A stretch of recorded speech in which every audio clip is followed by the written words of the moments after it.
So, Tatiana, this is episode 2. What's new with you? Let's not be mediocre in our greatness. You know what I mean? I have another pod that's going to be filmed at the roller rink.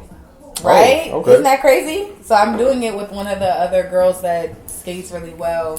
Man, I seen somebody. She had like a little stick and then like a Sony camera. It was basically like an iPhone, but that thing was nice. Nice, right? And she was recording the party? Yeah. And just kind of, recording the party. Got me on there a little bit and sent it to me on the spot. Like I can't wait to see you tomorrow. I can't wait to see how you're going to cut up tomorrow. Because I never actually got to see you in action. When you came to kickback at the crib? No, I wasn't there long enough. True. Okay, that's true. I wasn't there long enough. Okay. I'm gonna Uber there tomorrow. That should just let you know. You already RSVP? Yeah, I think so. I think when you told me I did. So they should be in my... But I know everybody there. That'd be the thing. I don't be worried about that. Same. I didn't know you knew people there. Yeah. That's how I got the first opportunity there. Yeah. Who you know? Never mind. What do you mean by that? What did the picture say again? When she's expecting an apology and she hears the PlayStation turn on. Ain't that funny? No. That's funny. No. You saw what I posted today on the close friends? No. Go to it right now, please. You don't want to show that though. Why? It's motivation. No, it's not. For what? That's probably an off-camera topic. That's a cold world though, isn't it? That right there, cold. Do you think negatively when it comes to the relationship stuff? I just seen it. I just seen so much. Okay. You know what keeps me like optimistic about that it's gonna work out in that department for me? I feel like the fact that I know that I'm the way I am, and I don't have a lot of friends, but I have like 2 of my closest friends are some of the most genuine people I've ever met on this planet. That do help. If they have a heart like that and I have a heart like this, we can't be the only people on the planet. I say the same thing. I ain't gonna lie. I be like, I exist. Yeah, so somebody gotta exist. Yeah. Somebody gotta exist. Like that's what keep me going. Yeah, that's what get me out of the bed in the morning. That's what I'm saying. Okay. I be wanting you to be more optimistic that somebody has that heart that like we have. That's true. That's what I'm saying. You right. Tati Dundada. I always wanted to know your mom and father. What are they? Are they just black? And then they mom and dad. Like, can we just break that down real quick? So my dad is Puerto Rican. Straight up. Both of his parents are Puerto Rican. He was adopted by a black mom, and so all of her adopted children and foster children were all everything. So okay. And then my mom is Cuban and Crucian, so from the Virgin Islands. Crucian is like St. Croix. Actually, her biological dad is from St. Kitts. So that's St. Kitts and Nevis. That's a Caribbean island. So she's Caribbean and Cuban, and then my dad is Puerto Rican. Okay, so Cuban and Puerto Rican. Okay, and you were born in I was born in New York. A New York hospital. Yes, in NYU. Wow. What part of New York? Brooklyn. And then every year of high school I moved to a different state. So I was in New Jersey, and then Maryland, and then here was my last year. Right. What you like the most? You like any of them better? For the most? I mean, I feel like Georgia and Atlanta is home now. I did not like it at first. Why? Because everything was far, and Atlanta 7-8 years ago was not Atlanta now. Yeah. It was very different. Yeah. The culture was different, but a lot of different people live here now. So it's all y'all coming down here. Us, New Orleans, Florida, Ohio, where else? Cali, everybody, Indiana. They all here. It's popping. They all here. They outside. They outside tonight too. It's Saturday. Could you freestyle? I make music. I got some albums on Apple Music. At least you ain't skating tonight. No, I'm not skating. I should be skating. Have y'all seen me skate? Woo! You pretty good. I'm actually really nice. Yeah. You actually have to come to the rink and see me in real life. I'm be on the sideline just hanging out. That's fine. You could throw the PB&Js on the rentals and Yeah, try. them Browns. I seen your stuff. You can do all the I be being shy on camera, but I'm really nice. How long you been skating? I've only been skating for a little over a year. Wow. So, if your boyfriend don't skate, you still like him, or is it like that? Is it gotten like that? I would. You got to think about it. Yeah. So yeah, it's probably that. Yeah, I would prefer my man to skate, my boyfriend to skate. My boyfriend actually does skate, so good for him. Yeah. Like, but I would prefer my man to skate only because we would be able to connect that way. Mm-hmm. If he can't skate, there's a bunch of other things we can do and other ways we can connect. Yeah, I feel you. What about you? I can. We know you can't skate. I was gonna ask. I can skate a little bit. I can beat you in a race on the skates. To be honest, you can't beat me in a race on those skates. In rentals, yeah, you're not kicking on me in no rentals. You're not kicking me in any skates. If we just wear you out. I would put money on that. Just remember that he said that. Okay. You grew up here.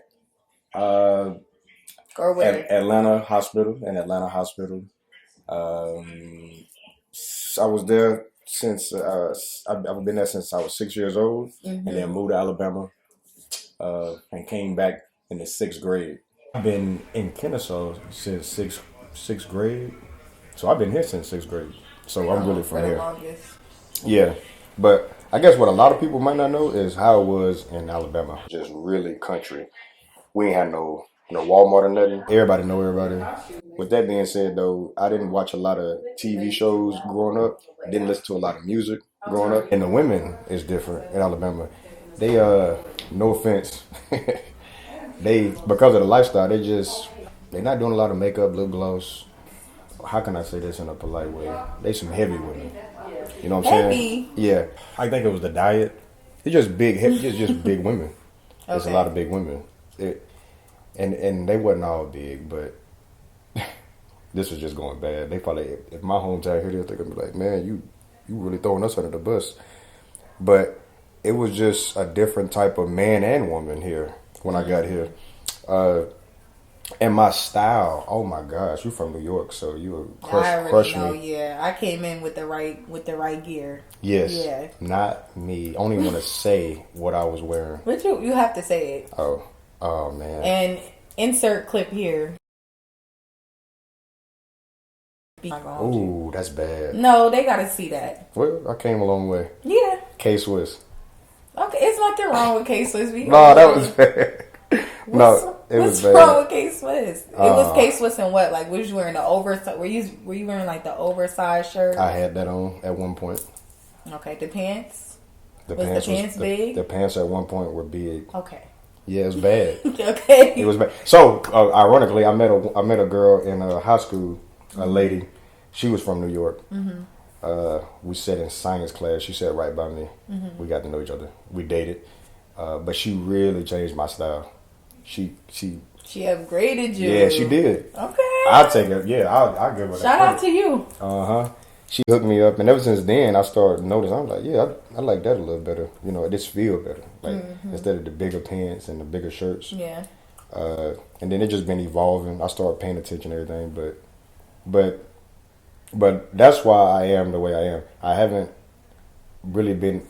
I didn't grow up listening to music or watching TV. I was always outside playing, like outside in the neighborhood. Y'all had farm chores. Pretty much. Yeah. Pretty much. So I'm out of touch. I'm out of culture on a lot of things. Like I would have to just binge watch so much to get my black card back. You know, but that's who I am. That's where I come from. It's just out of this world, really. Piedmont, Alabama is like not a part of the world. Do you feel like you would have grown or progressed if you would have stayed there? No. Okay. And that's why mom got us out of there. Mom, you know, the opportunity wasn't really there. Yeah. You come on to Atlanta and just go up. I feel like I had the opportunity in New York and in maybe New Jersey, but I feel like being out here is so much more options and support. I got a feeling that's why people do move here. You can meet somebody out tomorrow and they just change your life. You just never know. Yeah, you make it in New York, you can make it anywhere. Yeah, that's because it's so cutthroat. That's a fact. It is very cutthroat. That's why I feel like Atlanta is a little different for sure. When my homies come from New York down here, everything cheaper. They just they feel like they gods because of you. They done made it up there. They got a name for themselves up there, so they come down here. It's like this easy. What a bottle going for $400? That ain't nothing. Nothing. Yeah. I'm glad we did move from Alabama because you want better things, and I'm glad she did that. So shout out to my mom. She went through a divorce a couple times. All that. Your mom is a champ. Oh, she a bad woman. She's a champ. Bad My woman. mom is different. She chose to do it on her own. That's scary, right? That is scary. I look at her all the time. I say, Ma, you are the only person I know that would choose to be a single mother. Why would you do that? Why would you do that? Like, that is crazy to me. Because most women don't really choose to be a single mom. Like, it happens that way. It's unfortunate that way. My mother took me and half the stuff in that apartment in Brooklyn and bought a house. Bought a house? She got a house and she took me and half our stuff and left and didn't tell my dad nothing until after she already left. My dad kind of did the opposite. He left, I think, $100 on the windshield or $20 and went to California. And then my mama tried to go out there and get him, and he was like, I don't want you no more, really. And he didn't want us. He didn't want the responsibility. So yeah. I really don't know why their family members don't hold them accountable when this happens, because that'd be the other thing. I feel like my dad's side of the family should hold him more accountable to the fact that he's not consistent in his children's lives. Like, I feel like with your dad, like, I don't know how his side of the family is, but they don't really hold them accountable. I do not like that. You're right. They didn't. And that's what break a lot of families up is it's just a husband and wife and nobody is coming in. It's supposed to be a village. Right. And that's what we're trying to build here.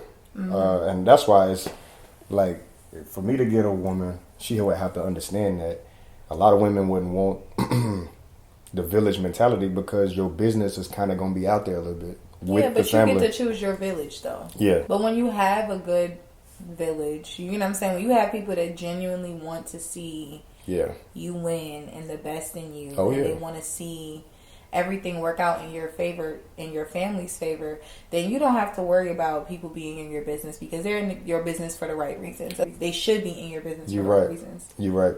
And if that bothers some people, it's like you don't want them in your business because you don't want to be held accountable. And that's what I'm noticing.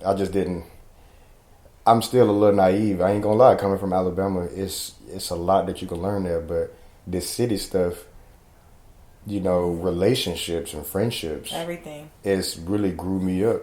It really, and I've been broken, up here because of the naiveness of where I come from. But even hearing you say that, it's like, duh. I was naive coming here. When I came here, I thought everybody was fake. I was like, I cannot stand being here. Well, that's actually a good mentality to have almost, because they have to overcome and prove themselves.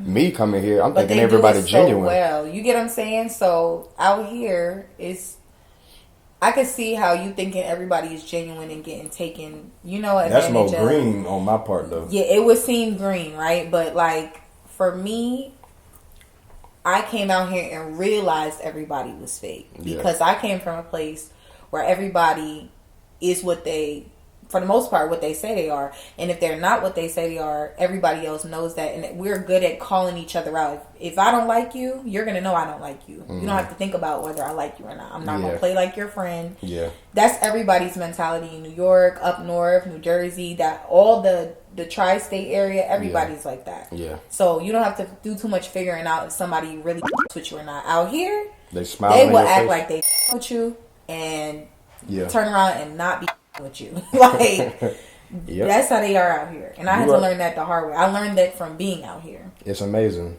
It's amazing. And you got to develop a skill set to see that early.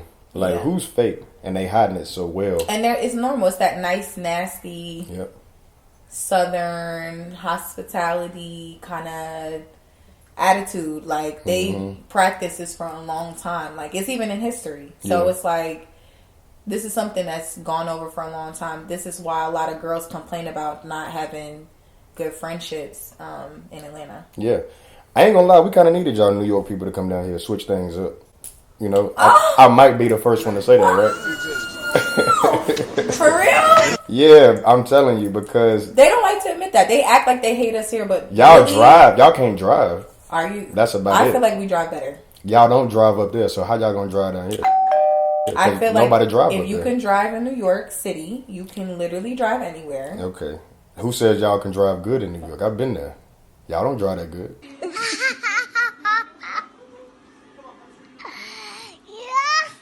Out of all of my friends, I'm the best driver. So Same here. I'm the best driver. Same here. I am proud of that too. The Big best bus driver. you got out there, boy. You gotta be a good And driver. I be whipping it. And Yeah. they be looking like, okay, You do. like she's whipping it. You do. No Yeah. fender benders on you? Nothing.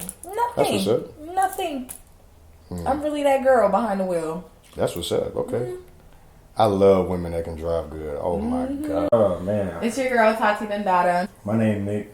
And you can follow us on Tati Dundada, at Tati Dundada on everything, or at Nicholas Bivens.